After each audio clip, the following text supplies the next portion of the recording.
is going to be a crucial factor, as will be tomorrow's hearings at the Constitutional Court.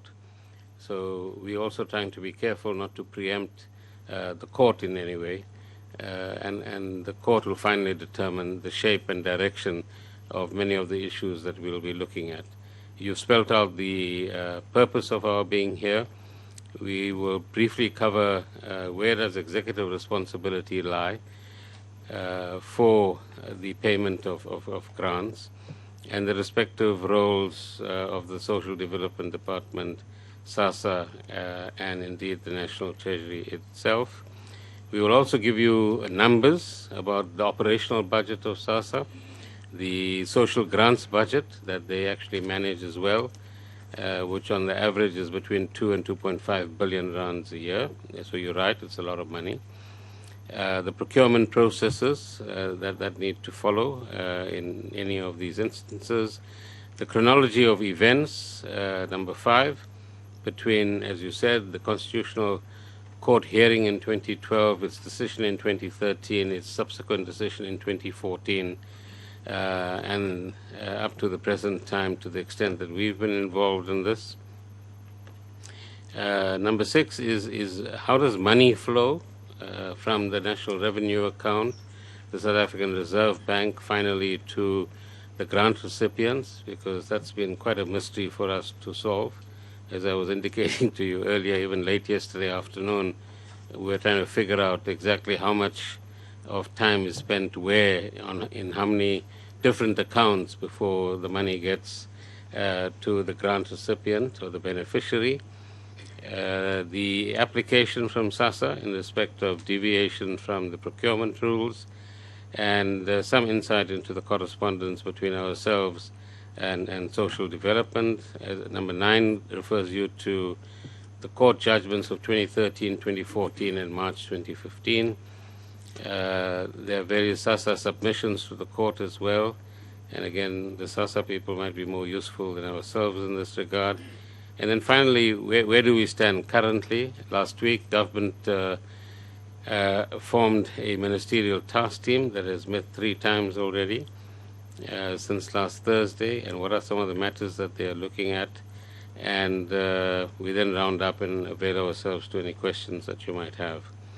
We start on the note that, as I said earlier on, we have both a constitutional responsibility to obey the law, but at the same time, given the current circumstances, both in respect of SASSA and ourselves, there's what one senior counsel called a higher duty. And that higher duty is how do we ensure that people receive their grants on the 1st of April.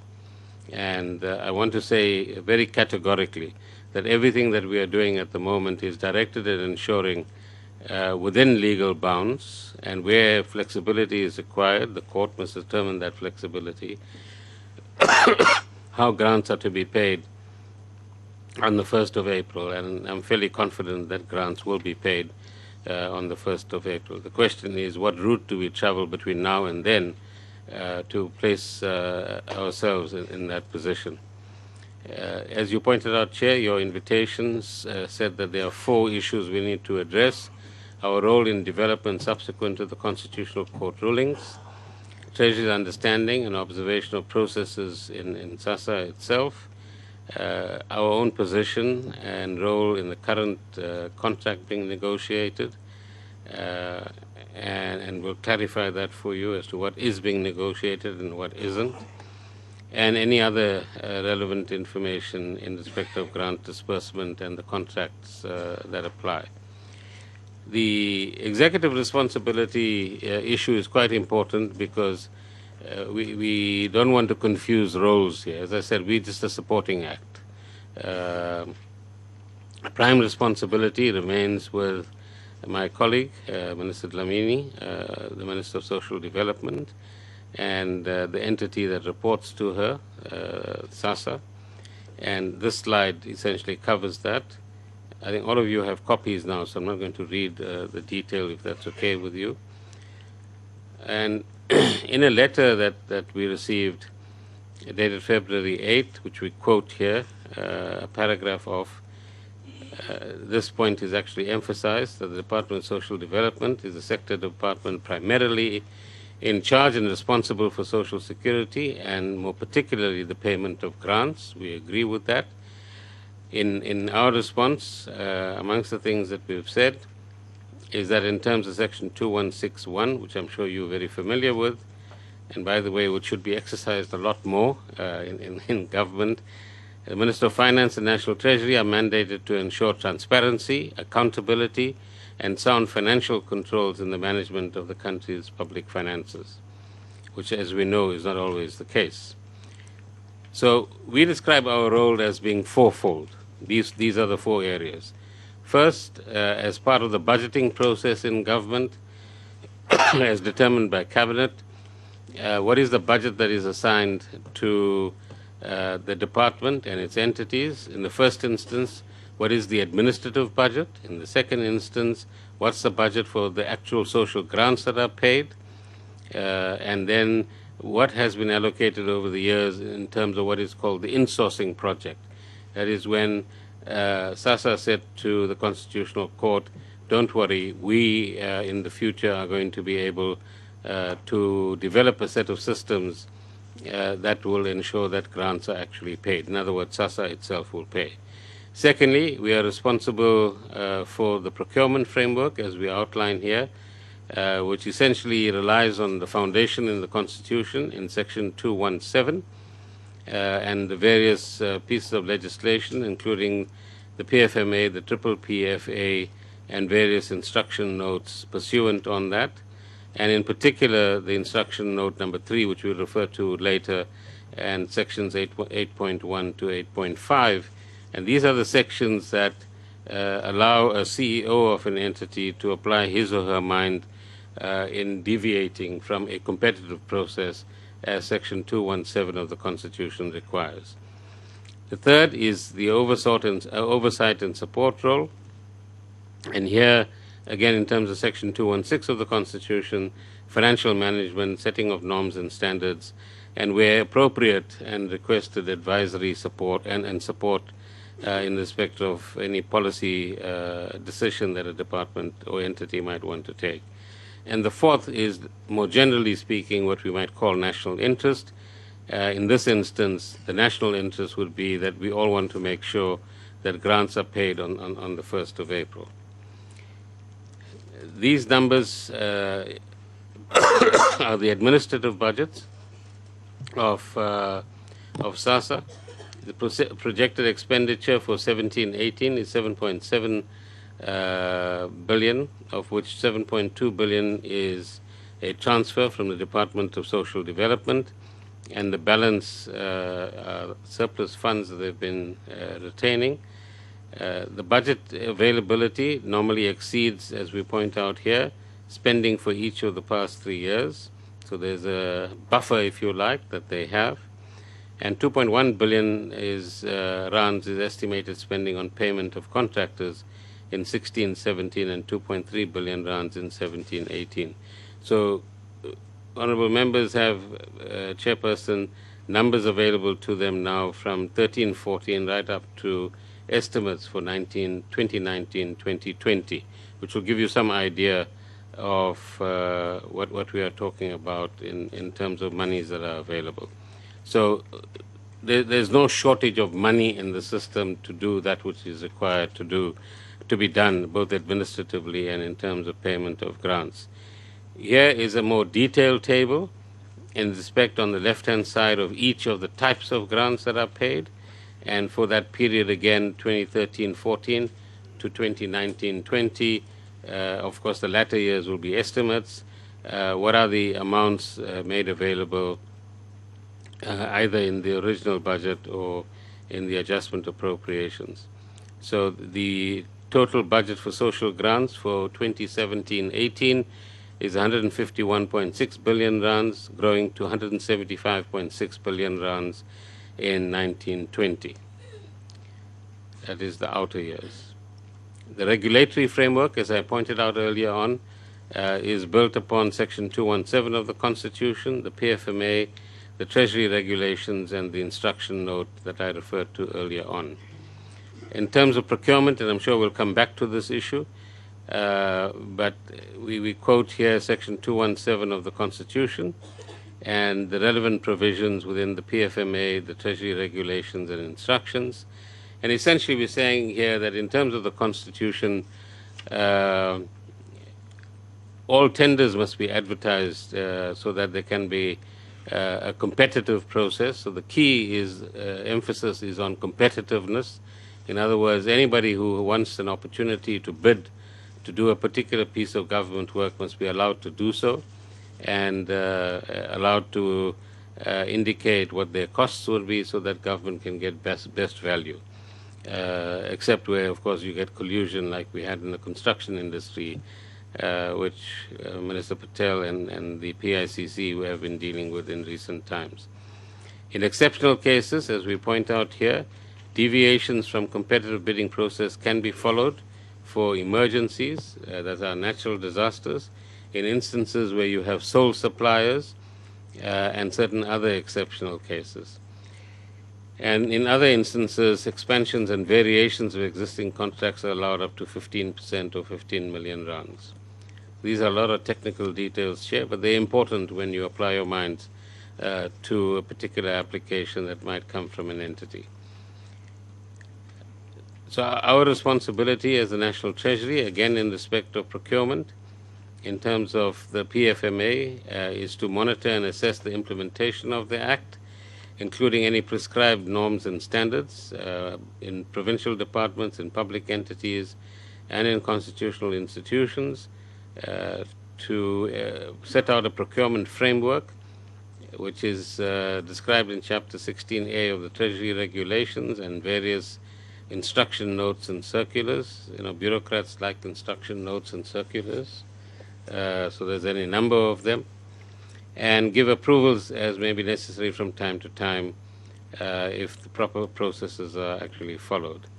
Again, we make reference to PPPFA and regulations therein, and what we indicate here in particular at the top, and number 2, is organs of state must draft specifications in such a way that would provide an equal opportunity and an equitable opportunity for historically disadvantaged groups to be able to bid. Now, this is quite crucial because often it is the way in which specifications are designed that can enable maximum inclusivity and opportunity, or narrow it down to your favorite person or entity as well.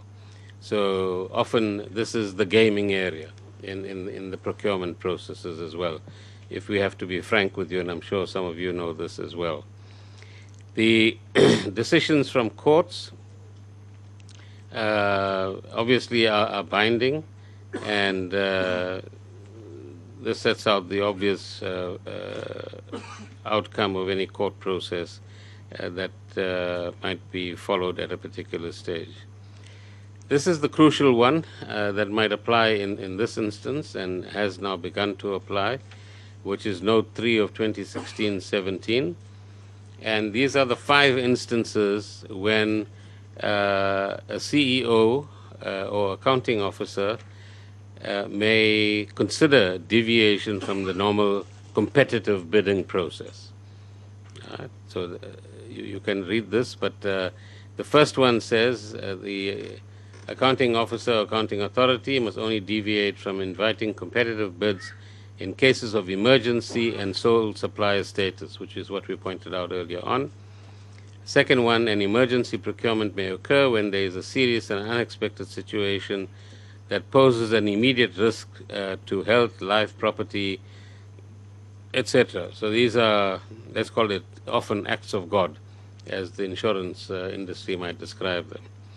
8.3, sole source procurement may occur when there is evidence that only one supplier possesses the unique or singularly available capacity. That speaks for itself. And 8.4, the same authority must invite as many suppliers as possible, excuse me, and select the preferred supplier using the competitive bid committee system. So that's what you often call a closed tender process, where you select a few and allow them to compete with one another. And 8.5, any other deviation will be allowed in exceptional cases subject to the prior written approval from the relevant Treasury. So this is where the relevant Treasury in the national instance is the National Treasury. In a case of a provincial event, it will be a provincial Treasury. And we have, the accounting authority has to determine what is the nature of these exceptional circumstances. Do they apply in this particular instance as the facts were set out to you last week? And if so, how to frame the application. So what I can record here is that the Treasury, in particular the Procurement Office, has received an application in terms of Note 3 of 2016-17, and they are currently applying their minds in terms of the provisions set out here. The oversight role and the support role, or the national interest role that we indicated earlier on, what we want to share with you is that there have been various meetings with SASSA, the Department, Reserve Bank, and National Treasury on the formulation or consideration of a new payment model based on the national payment system and operational issues that might obtain when grants have to be actually paid. There also, for example, have been bilateral meetings between Treasury and SASSA. Sorry about the spelling there. For example, there was one such meeting on the 28th of July 2016 where there were reasonably exhaustive discussions about how prepared is SASSA for 1st of April 2017. Now, in December in particular, December 2016, all of us became a little bit more concerned about, are we going to be ready on the 1st of April? And there were approaches to the Director General, which, with your consent, he can address later, from the DG of Social Development, and with the involvement of the CEO of SASSA. And that's the instance where under number 3, SASSA, Social Development, Treasury, and the Reserve Bank met as a joint task team. So you can see the dates there, Chair, 11, 12, 13, 19, 20, 23rd. Yeah, those are all dates in January, and there were some dates in December as well. So right up to about the 24th or 25th of January, these meetings took place to consider a series of options that they had been formulating. Now, these are some of the options that task team that started in December 2016 flowed over into January 2017 came up with. There's 6 of them. So these are 3, the first 3. And again, those who have been involved in this process can elaborate on them for you should you require that. So the first option is obviously that the current service provider be asked to continue to provide these services.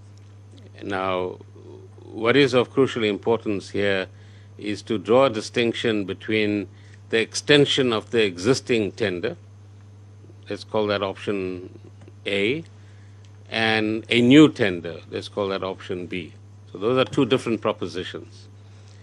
The first one, there are 2 legal opinions obtained by Social Development SASSA in 2016, one in, I think, about May 2016, the other in October 2016, both of which are reasonably clear that an extension will be unlawful.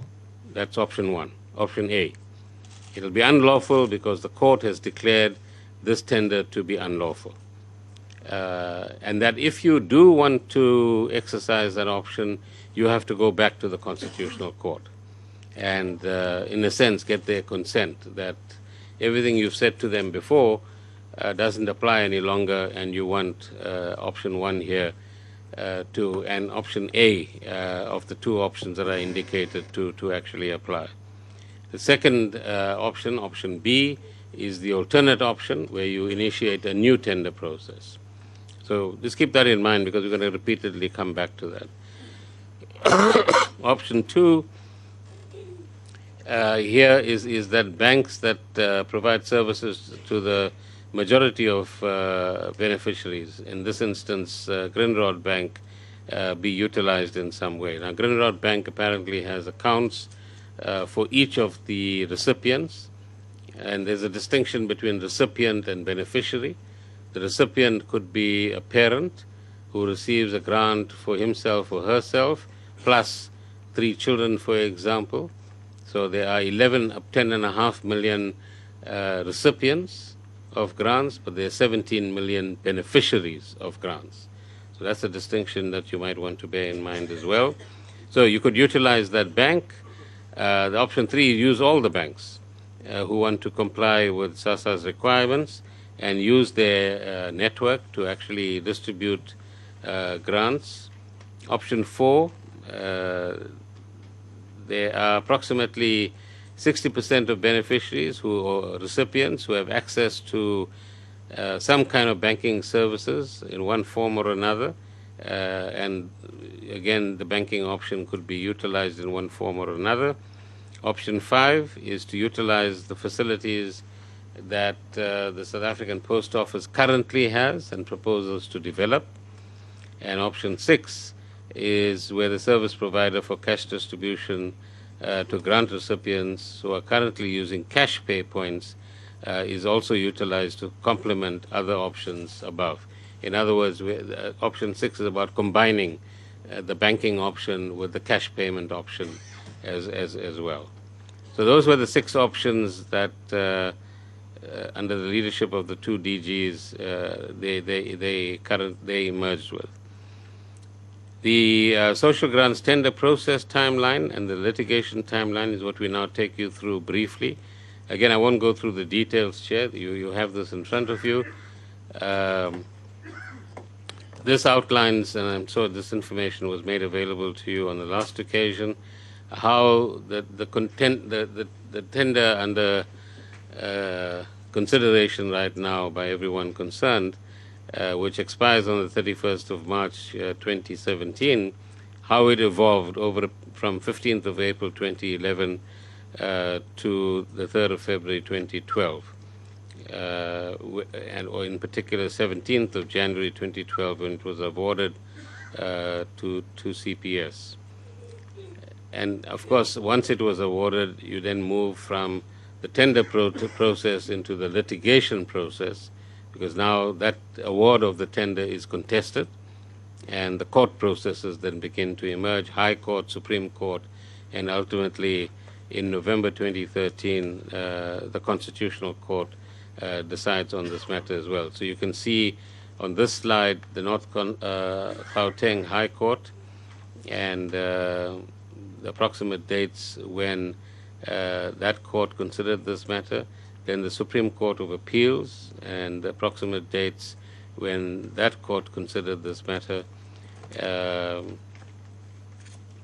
and then events in November 2014 and subsequently as well. So the 5th of November 2014 is when the company involved, CPS, lodges a notice of what they call ancillary relief to what the court had previously decided and determined on the 17th of April 2014. 19th of March 2015, the matter is set down with directions, and there's a whole lot of legal details there. And then currently,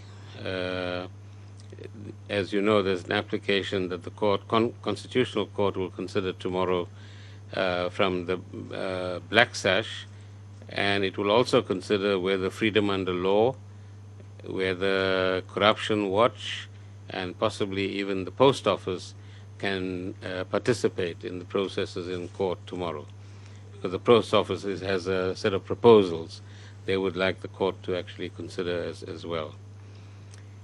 Earlier on, I mentioned the money flow question. How does money flow each month from the National Revenue Fund to ultimately each recipient of grants? Just let me see, right. So the first thing to remember is, for example, in March, this current month, it's 3 working days before beneficiaries are due to be paid, which is the 1st of April. So it's 3 working days. So sometimes if there's a weekend or a holiday, it can become 5 days or 4 days or 6 days. A consideration that you would want to keep in mind as I go through this. So 3 working days before the due date of payment, money is transferred from by the National Treasury to social development, to a social development account held at the South African Reserve Bank. Social development then transfers that money to 9 provincial social development accounts, also held at the Reserve Bank. And each of those accounts and the money in those accounts is then transferred to a net bank account of CPS Net 1. CPS Net 1 then pays over that money on the, all of this happens on the same day. All happens on the same day. All right? So Net 1 CPS pays that money from their net bank account into the Grindrod bank account, and then from the 1st of each month, for a few days, Grindrod Bank pays beneficiaries in various forms. So number 3 outlines what are those various forms that payment actually occurs. So the payment, they are those pay points that you've seen on television and elsewhere perhaps. They are merchants' outlets, they are retailers who provide services and who house facilities that SASSA has provided. And again, the CEO, it's good that he's here. He can tell you how that works. And approximately 4 million recipients get their grants at pay points and merchants' outlets. Then there are payments made directly into bank accounts of recipients. So that's 1.6 million people who receive their grants in that way. And another 4.9 million recipients, and this is an important one, who also have Grindrod bank accounts. They receive their grants by going to the ATM of any bank that has ATMs in a particular location. I'm not going to name banks. And that withdrawal from the ATM attracts bank charges. And those bank charges are actually paid by the grant recipient. All right? So that's important. So it's a cost to the recipient himself or herself. I hope that's not too fast, but you can study it on the paper that you have. So this is the flow that we've been able to decipher from various accounts. And again, our SASSA colleagues can elaborate on that should that be required. But what's important in this whole process? Remember, the first 4 or so transfers all take place in one day. And then the money sits in the Grindrod account for anything up to 5 days on average. In 2017, we calculated yesterday, for the whole year, it's 5 days on average. So for 5 days, presumably, that money is attracting interest. So we're talking about what, 11.2 billion rands, right? That is transferred through this chain that we described earlier on. So 11.2 billion rands at some interest rate attracts interest, and where does that interest go? We're still trying to figure that out. It should actually come back to government because it's money earned by government in a sense. Right? So these funds earn interest for CPS Grindrod, and the question is, as I said earlier on, who does this interest actually belong to? Then the issue, as we welcome the Honourable Deputy Minister, on your behalf, Chair.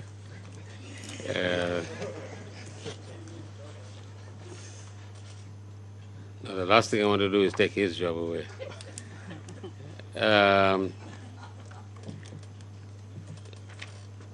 So as I indicated earlier, if you remember, we outlined Circular 3 earlier on in how a deviation process could actually work. So SASSA has written originally to the National Treasury on the 7th of February 2017 to formally request support to extend the existing contract with CPS to pay social assistance benefits. The NT response, Treasury response on the 8th of February is quoted here. National Treasury does not support the extension of an invalid contract, and will only support the extension if the Constitutional Court will further extend the order of invalidity beyond the 31st of March 2017. So this is the option A I referred to earlier on, where consideration is given to extending the existing tender. And remember, we have two legal opinions which say very clearly, because that tender has been declared unlawful, any extension will also be unlawful. And if you want to do anything with that tender, go back to the Constitutional Court and obtain their permission. There was a second letter to the Treasury, the slight correction, the 10th of March should read 13th of March 2017.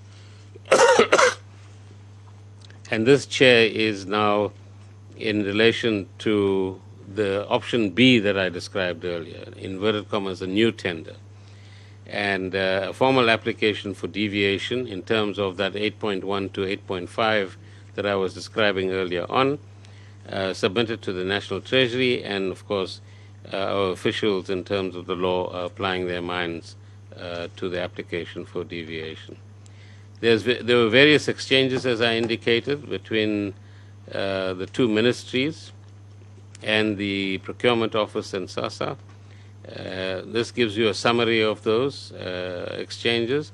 But the essence is that once we became aware of the one legal opinion in October 2016 in particular, which clearly stated what I indicated earlier about the unlawfulness of the original tender, and that the Constitutional Court should be advised of any thing that we need to do in that regard. But also a more recent opinion, also which extends the October 2016 or builds upon the October 2016 opinion, also says that the logic works like this. That tender is unlawful. Any extension of the tender in whatever form, because it is unlawful, has to be with the consent of the Constitutional Court, but also must be for the shortest possible time, right? So that you can get back to the principle in the Constitution of competitive tendering.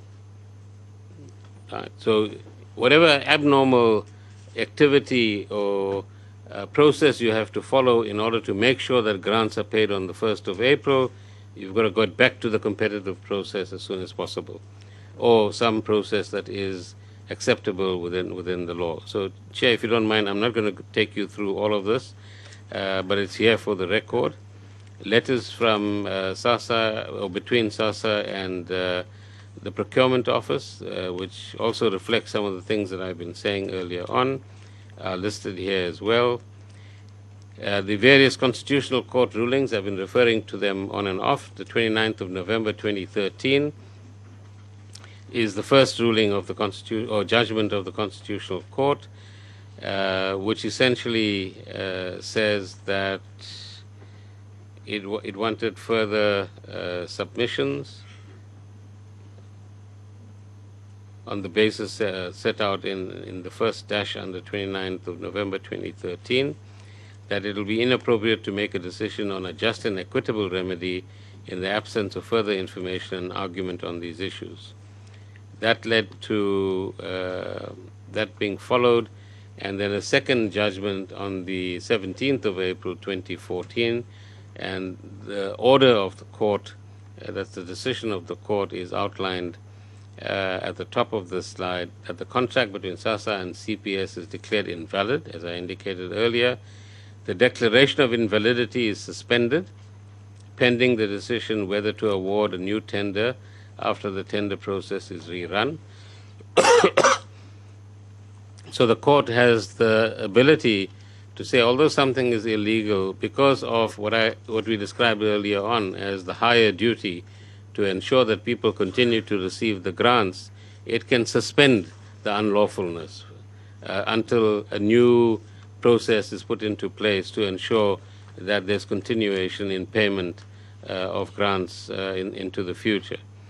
SASSA to initiate a new tender process for the payment of social grants within 30 days of the order. The new tender must be for a period of 5 years. If the tender is not awarded, the declaration of invalidity of the contract will be further suspended until the completion of the 5-year period for which the contract was initially awarded.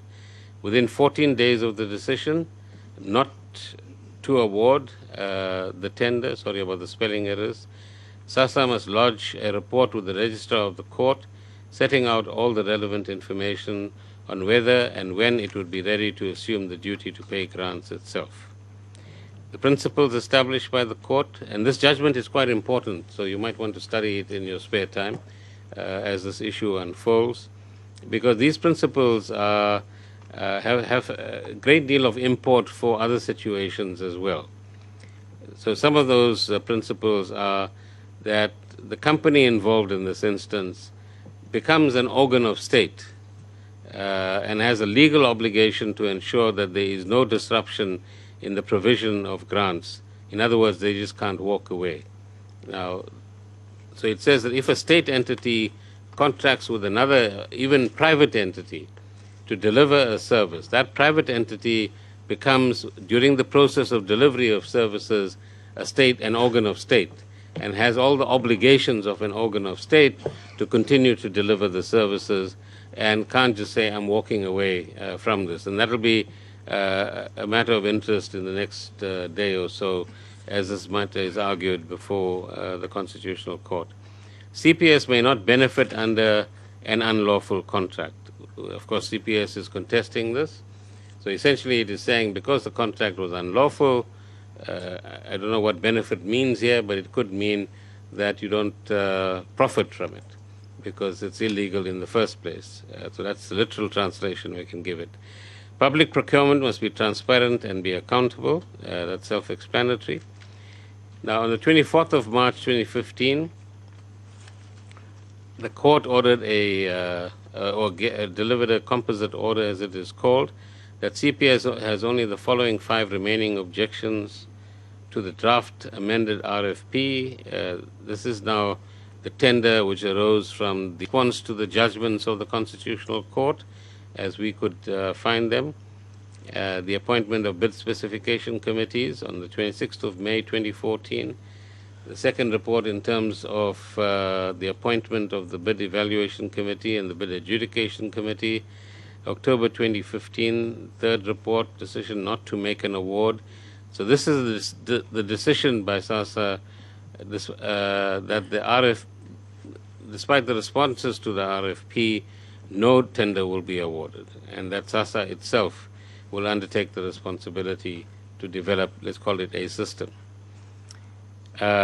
Which is November 2015, the fourth report, SASSA will perform the function themselves.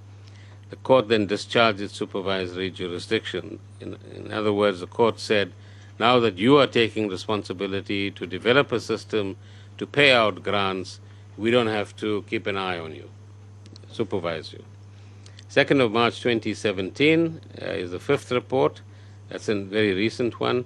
SASSA will not be able to perform the function, as initially indicated in November 2015, and will be engaging CPS through a deviation process, I imagine.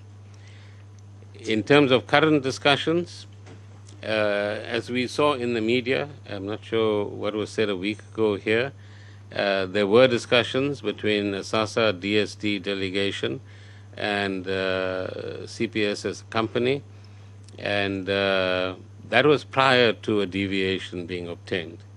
So those discussions have been declared, if you like, void or null and void by the ministerial task team appointed last week. And a new technical task team has been appointed by the ministerial task team, and their responsibility is to take these negotiations further, to consider any obstacles that there might be to grants being paid out on the 1st of April, or to put it the other way, to ensure that grants are paid out by the 1st of April. And importantly, it's also to look at options for a future roadmap. How far has the SASSA development of systems gone? What can the post office put forward as a proposition? What other options are there? and then in the next month or two come up with some conclusions in this regard. So in sum, Chair, our role was firstly in relation to, as part of the cabinet process and government process of budgeting, to provide, to ensure that Parliament actually appropriates money for administrative purposes and for the purposes of paying the grants. Secondly, to ensure that our guardianship of the procurement laws is properly conducted and that the laws and regulations are followed, as I've pointed out to you. Thirdly, the oversight role to ensure, in terms of Section 216 of the Constitution, that money is being spent in the right kind of way. And our fourth role is the national interest role, and you'll see that cutting across everything I've said, that where it was necessary for the Treasury to work with the Reserve Bank, Social Development, and SASSA, either to develop those 6 options or anything else, we've been available to do so, and we are also part of the ministerial task team as well. Thank you very much, Chair.